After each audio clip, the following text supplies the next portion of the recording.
कि मन और आत्मा की पूर्ण पवित्रता के बिना बड़े बड़े ऋषि मुनि, देवी देवता, ब्रह्मांडों के मालिक और उनके अवतार, पैगंबर, सिद्ध साधक सब मैलों से ढके पड़े हैं और 84 में धक्के खा रहे हैं।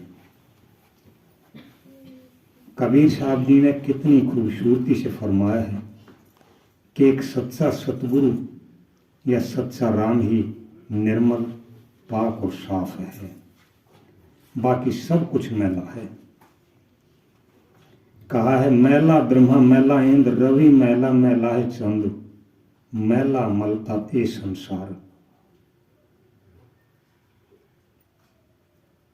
कबीर साहब फरमाते हैं कि एक सच्चा सतगुरु या सच्चा राम ही निर्मल और पाक और साफ है, बाकी सब कुछ मैला है।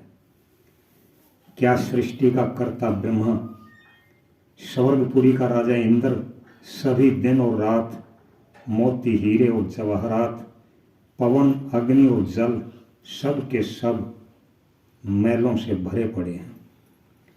शिव शंकर, महेश, सिद्ध, भेष, जोगी, जंगम और जटाधारी सब के सब मैले हैं। ये काया भी मैली है और इस काया को जिंदगी देने वाली आत्मा भी इसके साथ मिलकर मैली हुई पड़ी है। केवल वही लोग पाक, साफ और पवित्र हैं जिन्होंने अपने अंदर सच्चे मालिक को जान लिया है और उसमें मिलकर उसी का रूप हो चुके हैं। कहते हैं बाहर सोच और छुआछात झूठी सोच है। ये यदि अंदर विकारों की मैल है तो बाहर की जाति पाति और छुआछात से क्या बनता है। और गुरु नानक साहब जी ने तो फैसला कर दिया है कि असली झूठ मन की है। झूठ बोलने से जुबान और शरीर झूठे होते हैं। मुंह से झूठ निकलता है, फिर सच्चे किस तरह हो सकते हैं। कुबुद्धि, कुदिया, पराई निंदा और काम, क्रोध, लोभ, मोह आदि में प्रवृत्त होने और दुर्जनों की संगत से मनुष्य पर मैलें चढ़ती है। एक कामी मनुष्य की संगत से अंदर काम की लहरें दौड़ने लगती हैं। एक क्रोधी को देखकर घृणा पैदा होने लगती है और अहंकारी को देखकर उसकी तरफ मुंह करने को भी दिल नहीं करता। इसलिए सच्ची सोच को प्राप्त करने के लिए इनसे दूर रहना जरूरी है। ऐसे मनुष्यों की संगत करते हुए अपने इर्द गिर्द सीमा रेखा खींचने से क्या बनता है। आजकल के शुद्धि रखने वाले लोग बाहरी सोच और छुआछात पर तो जोर देते हैं, लेकिन मन और आत्मा की मलिनता को दूर करने की ओर कोई ध्यान नहीं देते। गुरु अर्जन साहब जी ने भी यही कहा है कि जो लोग बाहर से शरीर धो लेते हैं और अंदर मन में जो मैल और गंदगी भरी पड़ी है उसका इलाज नहीं करते, ऐसे मनुष्य दोनों जहानों में दुख उठाते हैं। वे इस जगह काम, क्रोध, लोभ आदि के शिकार बने रहते हैं और आगे जाकर यम के हवाले होकर रोते और चिल्लाते हैं।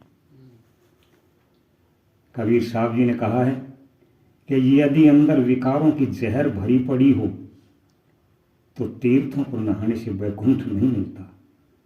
यदि बाहर तीर्थों पर नहाकर मूर्ख लोगों को खुश कर लिया तो क्या हुआ। वो मालिक तो अंदर के सब पाप जानता है।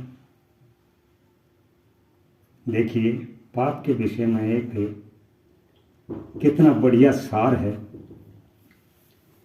कहते हैं राजा ने अपने दरबार के सभासदों से पूछा, बताइए पाप का जनक कौन होता है। लेकिन कोई जवाब नहीं मिला। तब राजगुरु की तरफ राजा की दृष्टि घूमी। राजगुरु परम ज्ञानी थे, किंतु तत्काल उन्हें भी कोई उत्तर ना सूझा। राजा ने उन्हें उत्तर देने के लिए एक सप्ताह का समय दिया। काफी चिंतन मनन के बाद भी राजगुरु को सटीक उत्तर नहीं मिला। इसी तरह 6 दिन बीत गए। राजगुरु घबरा गए। डर के मारे उन्होंने राजधानी छोड़ दी। चलते चलते एक गांव में पहुंचे। वहां एक मकान के चबूतरे पर वे थक कर बैठ गए। वह मकान एक गणिका का था, एक वैश्या का। उसने राजगुरु की घबराहट को भांपकर उनसे बात की तो राजगुरु ने अपनी राम कहानी सुना दी। गणिका ने कहा, इसका उत्तर मेरे पास है, किंतु आपको मेरे घर चलना होगा। ये सुनते ही राजगुरु क्रोध में बोले, तुम्हारी तो छाया तक से पाप जगता है। वैश्या ने कहा, आपकी इच्छा, किंतु ब्राह्मण देवता को दक्षिणा देना तो मेरा फर्ज है। ये कहकर उसने सोने की 2 मोहरें उन्हें दी। मोहरों को पाकर राजगुरु वैश्या के प्रति कुछ नरम हुए और उसके घर आए।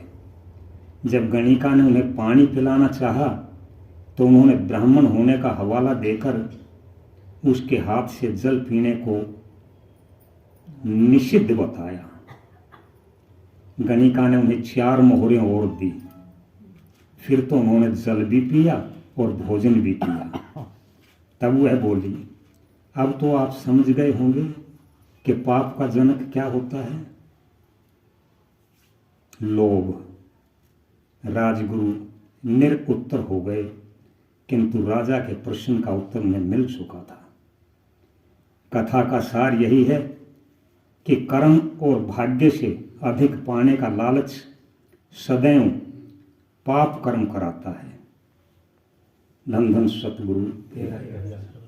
देखो भाई, इतनी उच्च कोटि के प्रवचन होते हैं महापुरुषों के, तो हमारा फर्ज बन जाना चाहिए कि उनकी बातों पर अमल करने की हम कोशिश करें। लेकिन आजकल दुनिया का क्या हाल है कि वो ऐशों के पास जाते हैं जो बिल्कुल बेकार, जिनसे कोई फ़ायदा ना हो। एक हम कहें तो नहीं, हमारी संगत में हमारे गांव का एक भंगी था। वो कम से कम मेरे ख्याल में महीने 1.5 महीने में तो नहाया करता। उसके मुंह से किसी को ये निकल गया, एक सत्संगी जीव को, कि तेरा लड़का हो जाएगा। उसका लड़का हो गया। ये लड़का या लड़की तो होनी है, सब कोई मुंह से निकल गई बात। उसने सत्संग में भी आना जाना छोड़ दिया, यानी उसी को गुरु मान लिया सब कुछ कि इसने लड़का बताया। तो ये हाल है। एक ज़्यादातर ऐशों के पीछे रहे हैं। जिस तरह से एक बार जो है, एक लाल सिंह नाम का एक श्याना था, वो श्याणपत करा करता, वो दरवाजा पाड़ा करता। तो उसने लाल सिंह की जगह लाल बुझक्कड़ कहने लग गया। तो एक व्यक्ति होया, पहले सादे जमाने थे तो कोई सरकार ने जो है कुएं में लाल दवाई डलवा दी। अब ये औरतें जब वो पानी भर कर ले आई तो पानी लाल, ये किसी ने ना पिया। आपस में बतलाई, बोला जी लाल को जो कर दौड़ चालो। मैं मिलकर अब लाल को जो कर दौड़ गई। उस टाइम पानी दिखाया, पियो कोई नहीं। लाल को जो कर बोलिया भाई सुनो, बोला लाल को जो कर बूझियो और ना बूझो कोई। भाई बूढ़ो को वो हो कदे बाशीरी हो रही हो। तो इसे सियाणा दौलत दुनिया जा से। फिर ने बोला इसका हवन करना पड़ेगा। पहले इसने कुएं न रहताओ, वे सारे लाग गए अपने डोल डलेचे लेकर, और वो भाई कुआ साफ कर दिया। मैं हवन करने लग रहा था, ये पानी के नीचे तो चोए मगर फिर साफा हुए। जब सब ने बोली देखा, लाल वो जो कर चाड़ा से पानी बिल्कुल ठीक हो गया। तो ये हाल महाराज है सबका। धन धन सतगुरु तेरा ही आसरा।